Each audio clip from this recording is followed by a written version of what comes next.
അപ്പം ഇവർ ഗ്യാങ്ങിലുള്ളവരുടെ കഥാപാത്രങ്ങളിൽ ഓരോരുത്തർക്കും ഓരോ ഗ്രാഫ് ഉണ്ട്. അപ്പം ചിലർക്ക് ഓവറായിട്ട് എക്സ്പ്ലോർ ചെയ്യാൻ പറ്റില്ല, ചിലർക്ക് നല്ലോണം എക്സ്പ്ലോർ ചെയ്യാൻ പറ്റുമായിരിക്കും. അപ്പം ഇപ്പോൾ ആട് 1-ലുള്ളവരുടെ കഥാപാത്രങ്ങൾ ആട് 2-ലേക്ക് വന്നപ്പോൾ ഇച്ചിരി ഗ്രാഫ് കൂടി.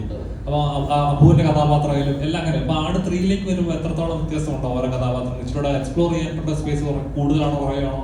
എക്സ്പ്ലോർ ചെയ്യാനുള്ള സ്പേസ് കൂടിയിട്ടുണ്ട് ഇത്തവണ ട്രെയിലറിൽ പ്രാതിനിധ്യം കണ്ടതുപോലെ സാത്താൻ സേവറിന്റെ ഏരിയ കുറച്ച് കൂടിയിട്ടുണ്ട്. ആ ക്യാരക്ടർ കഥയിൽ നിർണായകമായ ഒരു ഏരിയയിൽ പുള്ളിൻ്റെ സീനുകളുണ്ട്. പിന്നെ ക്യാപ്റ്റൻ ക്ലീറ്റസിൻ്റെ ഏരിയ കുറച്ചും കൂടി എക്സ്പ്ലോർ ചെയ്തിട്ടുണ്ട് രണ്ട് കാലത്തിലും. പിന്നെ സ്വാഭാവികമായും പടത്തിന് ആട് 2-നേക്കാൾ റൺ ടൈമുള്ള പടമായിരിക്കും. അപ്പം തന്നെ നമുക്ക് ക്യാരക്ടർ എക്സ്പ്ലോറേഷനൊക്കെ കുറച്ചും കൂടി സമയം കൊടുത്തിട്ടുണ്ട്.